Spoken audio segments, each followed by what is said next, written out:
Bago ang lahat, papakargahan muna namin ng gas yung motor.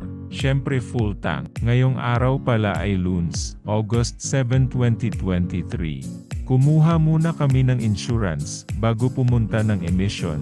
Bale 600 pesos nga pala ang binayaran namin dyan. Pagkatapos ng insurance ay rumekta na kami sa emission. May binayaran nga pala kami dyan na 560 pesos. Dahil Lunes, napakadaming pila. Isang oras mahigit kami nag-antay bago tinawag yung pangalan at na-inspeksyon yung motor. Nasa 1,500 pesos nga pala yung lahat ng gastos namin sa rehistro ng motor.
Ng umaga kami pumunta, 11 na ng tanghali natapos.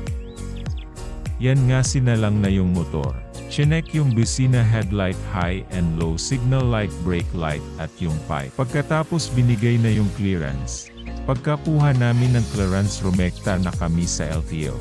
May binayaran kaming 377 pesos. 3 months kasing paso yung motor, kaya nagka-penalty ng 100 pesos.